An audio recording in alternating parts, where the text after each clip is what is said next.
Una adicción, en principio, es una patología, es una afección en el campo de la salud mental, pero que compromete también la salud física, siempre, tanto las adicciones con sustancias como las adicciones como la ludopatía, que son adicciones comportamentales, así se llaman, donde no hay una sustancia, sino una conducta que se repite y se repite y se repite, y en esta repetición la persona se va deteriorando, se va destruyendo, se va empobreciendo, se va aislando. Esto básicamente es una adicción. Cualquier adolescente va a empezar a consumir cualquier sustancia a partir de juntarse con gente que consuma, porque son contagiables y son influenciables, y es una etapa de la vida que es esperable que pase eso. Ahora bien, una vez que empezó a consumir, no toda persona se pone adicta en cualquier momento, o sea, hay un proceso de generar adicción, y ahí está el tema que uno puede tener adicciones a sustancias o adicciones de comportamiento, es decir, uno puede serse adicto al alcohol, puede serse adicto a la marihuana, puede serse adicto al vapeador de la nicotina o el tabaco, puede serse adicto, eso es como a la cocaína, obviamente. Esas son sustancias y eso genera un mecanismo intracerebral que hace que uno empiece a estar adicto. Pero después tenemos la adicción de comportamiento, que es adicción a la ludopatía, adicción a las apuestas, adicción a las compras, adicción al sexo, adicción a los vínculos, o incluso adicción a las pantallas, a los objetos de consumo que hoy día podríamos decir el celular o internet. Entonces hay un tema que tiene que ver con que uno empieza a consumir y se empieza a generar algo.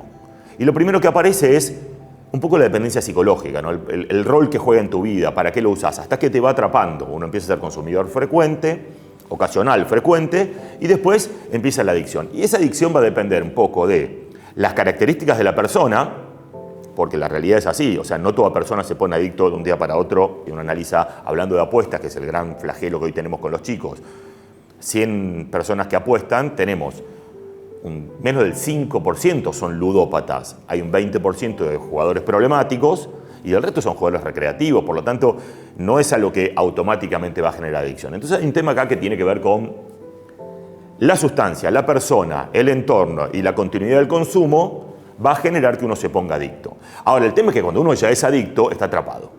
Y ahí tenemos un problema, porque para definir una persona adicta hay un tema que es varias características y que reúnen más o menos parecidos a todos los objetos de consumo. Las tres grandes son compulsión, tolerancia y abstinencia. O sea, desesperación por consumir. No puedo esperar. Fíjense a algún adolescente que le cae una notificación en el celular, si puede decir no, lo veo después.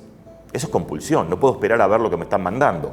O la persona que sale de un avión o de un micro sin fumar varias horas y dice no, voy a fumar. No, es la compulsión, la desesperación. Y estamos encima en un mundo compulsivo y adictivo y de no saber esperar. O sea, ya venimos medio defolteados esto de no podemos esperar nada, ya hasta nos ponemos nerviosos cuando cliqueamos un link de cualquier computadora y no nos abre enseguida. O sea, este tema de no saber esperar está medio metido en la sociedad en los últimos años, en general, ¿no? Entonces, aparece esto de la compulsión. Después aparece la tolerancia. No me alcanza con lo que consumo, necesito más. Y después, la abstinencia. Me sacan el objeto de consumo y me pasan cosas que pueden ser síntomas.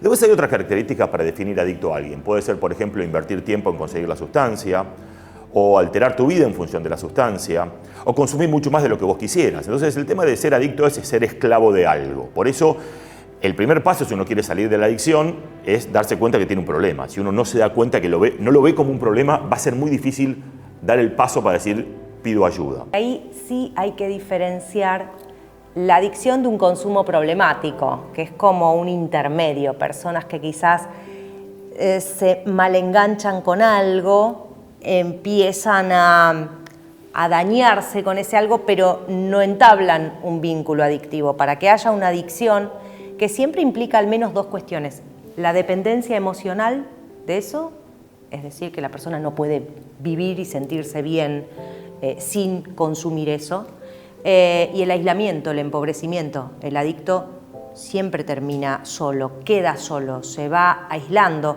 porque los otros, salvo que consuman también, los otros son un estorbo para consumir. Tiene que mentir, tiene que engañar, tiene que armar historias, eso a veces genera culpa, genera vergüenza, entonces mejor solo. Con lo cual hay distintos factores. Hoy muchísimos chicos están apostando, por ejemplo, y están apostando mucho. Y no podríamos decir si todos esos chicos son adictos o si para eso hay que verlos, hay que tratarlos, hay que escucharlos, o si van por el lado de una adicción. Hay cuestiones sociales también, económicas, ideas de salvarse con el juego. Pero para entablar un vínculo adictivo con algo, siempre hay algo de la historia familiar que se repite. Cuando hablamos de adicciones tenemos que diferenciar dos grandes grupos. Las adicciones a sustancias naturales, sintéticas, de laboratorio, semisintéticas, y las adicciones comportamentales, tecnopatías, adicciones a pornografía, adicciones al trabajo, adicciones a ciertos comportamientos, adicciones al juego, ludopatías, es decir, toda conducta que de alguna manera impacte de una manera muy similar a las que impactan las adicciones químicas. También la ciberludopatía, también las tecnopatías estimulan la liberación a través de la excitación, a través de los ruidos, a través de la música, a través de las luces, estimulan la excitación de ciertas neurohormonas. Tanto en las adicciones comportamentales como en las adicciones a sustancias, el campo de batalla y la madre de todas las guerras está en el sistema de recompensa cerebral.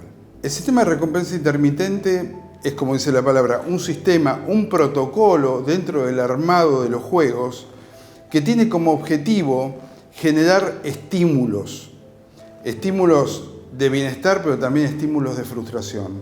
No tanto de frustración para que no se deje de jugar, por eso es un sistema variable, intermitente de recompensa.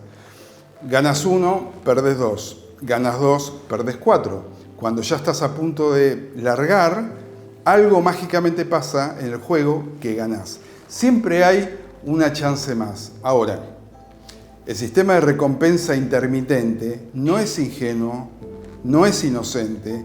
Así como nosotros desde las neurociencias, de la terapia cognitiva conductual, tenemos instrumentos, tenemos estrategias, tenemos maneras de abordar clínicamente, tanto en lo que es consultorio como rehabilitación de adicciones, quienes piensan en las tecnopatías, en cómo generar adicción en nuestros niños, en nuestros adolescentes y en los adultos, también piensan, y hay una estrategia muy fundamentada científicamente.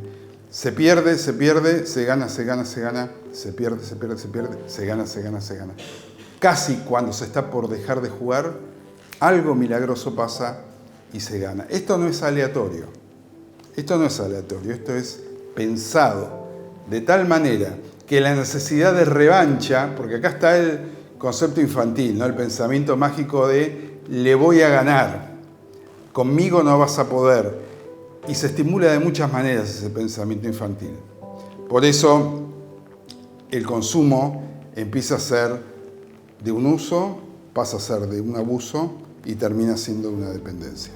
Se ha estudiado que la recompensa que ocurre a través de las pantallas es una recompensa variable intermitente que hace un poco como la nicotina y el cigarrillo, que estoy contento, wow, entré en una especie de pequeño éxtasis, pero al ratito baja, y entonces vuelvo a necesitar, vuelvo a subir, pero esto lleva a no poder concentrarnos en nada. Los dibujitos animados son cada vez más cortos, las charlas TED son cada vez más cortas, todo es cada vez más corto porque necesito novedad, necesito sorpresa, y esto es lo que ofrece la pantalla, y la vida real no necesitamos tanto eso, y cuando lo necesitamos cambiamos de juego y vamos a otra cosa, pero en la pantalla eso no es tan posible, y ahí también se complica un montón porque cada vez necesito más de lo mismo o más variabilidad de lo mismo. Pongo un ejemplo, si yo miro pornografía, cada vez necesito una pornografía más fuerte, más intensa, más violenta, con más personas, porque ya la que el primer día me satisfacía deja de satisfacerme porque se me va saturando el cerebro y busco una distinta. Entonces, qué importante es entender estos conceptos para atajar esos procesos. Las redes sociales, todo lo que pasa a través de las pantallas tiene este mismo modelo de quiero atraer tu atención, y quiero atraer tu atención, pero enseguida te saturás y vas a buscar otra cosa, y vas a buscar otra cosa.